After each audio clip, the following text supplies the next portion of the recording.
ትንቢተ ዕንባቆም ምዕራፍ 1 ነቢዩ ዕንባቆም ያየው ሸክም ይህ ነው።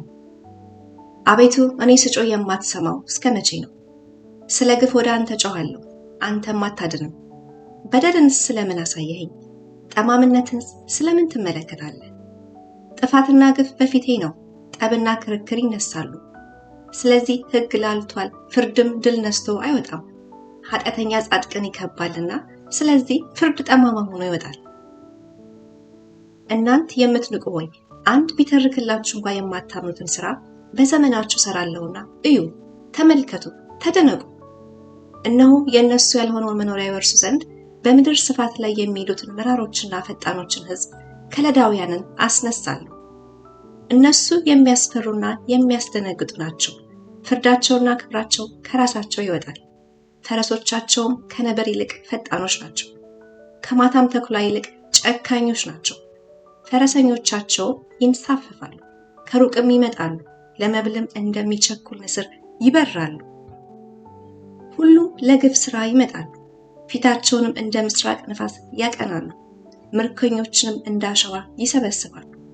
በነገሥታት ላይ ያላግጣሉ፣ መሳፍንትንም ኖዛ ሆነውላቸዋል። በምሽጉ ሁሉ ይስቃሉ፣ አፈሩንም ከምረው ይወስዱታል። የዚያን ጊዜም እንደ ንፋስ አልፎ ይሄዳል፣ ይበድልማል፣ ኃይሉንም አምላክ ያደርገዋል። አቤቱ የተቀደስክ አምላኬ ሆይ አንተ ከዘላለም ጀምሮ አልነበርክምን? እኛ አንሞትም።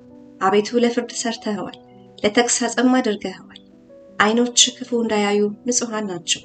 ጠማምነትንም ትመለከት ዘንድ አትችልም። አታላዮችንስ ለምን ትመለከታለህ? ኃጢአተኛውንስ ከእርሱ ይልቅ ጻድቅ የሆነውን ሲውጠው ስለምን ዝም ትላለህ? ሰዎችንም እንደ ባህር ዓሣዎች አለቃም እንደሌላቸው ተንቀሳቃሾች ለምን ታደርጋቸዋለህ? ሁሉን በመቃጥን ያወጣል፣ በመረቡም ይይዛቸዋል፣ በአሽክላውም ውስጥ ያከማቻል። ስለዚህ ደስ እያለው እልል ይላል። እድል ፈንታው በእርሱ ሰብታለችና መብሉም በዝቷልና፣ ስለዚህ ለመረቡ ይሰዋ፣ ለአሽክላውም ያጥናል። ስለዚህ መረቡን ይጥላልን? አሕዛብንም ዘወትር ይገድል ዘንድ አይፈራምን? ትንቢተ ዕንባቆም ምዕራፍ 2 በመጠበቂያዬ ላይ እቆማለሁ፣ በአምባ ላይ እወጣለሁ። የሚናገረኝንም ስለ ክርክሬም የምመልሰውን አውቅ ዘንድ እመለከታለሁ። እግዚአብሔርም መለሰልኝ እንዲህም አለ፣ አንባቢ ይፈጥን ዘንድ ራእዩን ጻፍ፣ በጽላትም ላይ ግለጠው። ራእዩ ገና እስከተወሰነው ጊዜ ነው፣ ወደ ፍጻሜውም ይቸኩላል። እርሱም አይዋሽም። ቢዘገይም በእርግጥ ይመጣልና ታገሰው፣ እርሱ አይዘገይም። እነሆ ነፍሱ ኮርታለች፣ በውስጡም ቅን አይደለችም። ጻድቅ ግን በእምነቱ በሕይወት ይኖራል።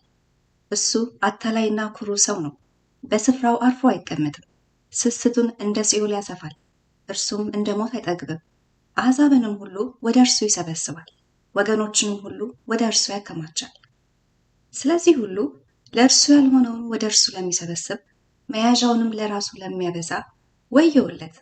እስከ መቼ ነው እያሉ ምሳሌ አይመስሉበትምን? ተረትም አይተርቱበትምን? የሚነክሱ ድንገት አይነሱብህምን? የሚያስጨንቁህም ይነቃሉ፣ ለእነሱም ብዝበዛ ትሆናለህ። የሰውን ደም ስላፈሰሰ በምድሪቱና በከተማይቱ በእሷም በሚኖሩ ሁሉ ላይ ስላደረግከው ግፍ አንተ ብዙዎችን አሕዛብን በዝብዘሃልና ከአሕዛብ የቀሩት ሁሉ ይበዘብዙሃል። ከክፉ እንዲድን ጎጆውን በከፍታ ላይ ያደርግ ዘንድ ለቤቱ ክፉ ትርፍን ለሚሰበስብ ወየውለት። ብዙ አሕዛብን አጥፍተሃልና ለቤትህ እፍረትን መክረሃል፣ በነፍስህም ላይ ኃጢአትን አድርገሃል። ድንጋይም ከግንብ ውስጥ ይጮኻል፣ እንጨትም ከውቅር ውስጥ ይመልስለታል። ከተማን በደም ለሚሰራ ከተማንም በኃጢአት ለሚመሰርት ወየውለት።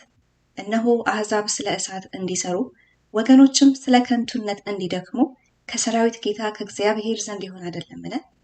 ውሃ ባህርን እንደሚከድን ምድር የእግዚአብሔርን ክብር በማወቅ ትሞላለችና። ኀፍረተ ሥጋውን ለማየት ባልንጀራውን ለሚያጠጣ ክፉንም ለሚጨምርበት ለሚያሰክረውም ወየውለት። በክብር ፈንታ እፍረት ሞልቶብሃል፣ አንተ ደግሞ ጠጥተህ ተንገዳገድ። የእግዚአብሔር የቀኙ ጽዋ ይመለስብሃል፣ እፍረትም በክብር ላይ ይሆናል። የሰውንም ደም ስላፈሰስህ በምድሪቱና በከተማይቱም በእሷም በሚኖሩ ሁሉ ላይ ስላደረግከው ግፍ በሊባኖስ ላይ የሰራኸው ግፍ ይከድንሃል፣ የአራዊትም አደጋ ያስፈራራሃል። የተቀረጸውን ምስል ሰሪው የቀረጸው ለምን ጥቅሙ ነው? ዲዳንም ጣዖት ይሰራ ዘንድ ሰሪው የታመነበቱ ሐሰትን ለሚያስተምር ቀልጦ የተሰራ ምን ይጠቅማል? እንጨቱን ንቃ ዲዳውንም ድንጋይ ተነሳ ለሚለው ወዮለት። በውኑ ይህ ያስተምራልን? እነሆ በወርቅና በብር ተለብጧል፣ ምንም እስትንፋስ የለበትም። እግዚአብሔር ግን በተቀደሰ መቅደሱ አለ፣ ምድርም ሁሉ በፊቱ ዝም ትበል። ትንቢተ ዕንባቆም ምዕራፍ 3 የነቢዩ የዕንባቆም ጸሎት በመዝሙር። አቤቱ ዝናህን ሰምቼ ፈራሁ። አቤቱ በዓመታት መካከል ሥራህን ፈጽም፣ በዓመታት መካከል ትታወቅ። በመዓት ጊዜ ምሕረትህን አስብ። እግዚአብሔር ከቴማን ቅዱሱም ከፍሯን ተራራ ይመጣል። ክብሩ ሰማያትን ከድኗል፣ ምስጋናው ምድርን ሞልተዋል። ጸዳሉም እንደ ብርሃን ነው፣ ጨረር ከእጁ ወጥቷል፣ ኃይሉም በዚያ ተሰውሯል። ቸነፈር በፊቱ ይሄዳል፣ የእሳትም ነበልባል ከእግሩ ይወጣል። ቆመ፣ ምድርንም አወካት፣ ተመለከተ፣ አሕዛብንም አናወጠ። የዘላለምም ተራሮች ተንቀጠቀጡ፣ የዘላለምም ኮረብቶች ቀለጡ። መንገዱ ከዘላለም ነው። የኢትዮጵያ ድንኳኖች ሲጨነቁ አየሁ፣ የምድያም አገር መጋረጆች ተንቀጠቀጡ። በውኑ እግዚአብሔር በወንዞች ላይ ተቆጥቷልን? ቁጣህ በወንዞች ላይ መዓትህም በባህር ላይ ነውን?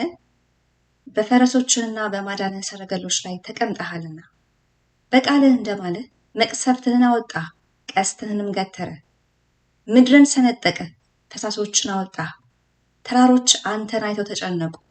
የውሃ ሞገድ አልፈዋል፣ ቀላዩም ድምፁን ሰጥተዋል፣ እጁንም ወደ ላይ አንስተዋል። ፍላጻዎች ከወጡበት ብርሃን የተነሳ ከሚንቦገቦገውም ከጦርህ ጸዳል የተነሳ ፀሐይና ጨረቃ በመኖሪያቸው ቆሙ። በምድር ላይ በመዓት ተራመደ፣ አሕዛብን በቁጣ አሄድሃቸው። ሕዝብህን ለመታደግ የቀባኸውንም ለማዳን ወጣ።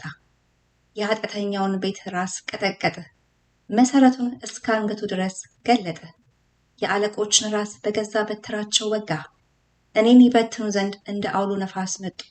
ችግረኛውን በስውር ለመዋጥ ደስታቸው ነው። ፈረሶችህን በባህር በብዙ ወኖችም ላይ አስረገጠ። እኔ ሰምቻለሁ፣ ልቤም ደነገጠብኝ። ከድምፁ የተነሳ ከንፈሮቼ ተንቀጠቀጡ። መንቀጥቀጥ ወደ አጥንቶቼ ውስጥ ገባ። በስፍራዬ ሆኜ ተናወጡ። በሚያስጨንቁን ሕዝብ ላይ እስኪመጣ ድረስ የመከራን ቀን ዝም ብዬ እጠብቃለሁ። ምንም እንኳ በለስም ባታፈራ፣ በወይንም ሐረግ ፍሬ ባይገኝ፣ የወይራ ሥራ ቢጎድል፣ እርሾችም መብልን ባይሰጡ፣ በጎች ከበረቱ ቢጠፉ፣ ላሞችም በጋጡ ውስጥ ባይገኙ፣ እኔ ግን በእግዚአብሔር ደስ ይለኛል፣ በመድኃኒቴ አምላክ ሐሴት አደርጋለሁ። ጌታ እግዚአብሔር ኃይሌ ነው፣ እግሮቼን እንደ ዋላ እግሮች ያደርጋል፣ በከፍታዎችም ላይ ያስኬደኛል።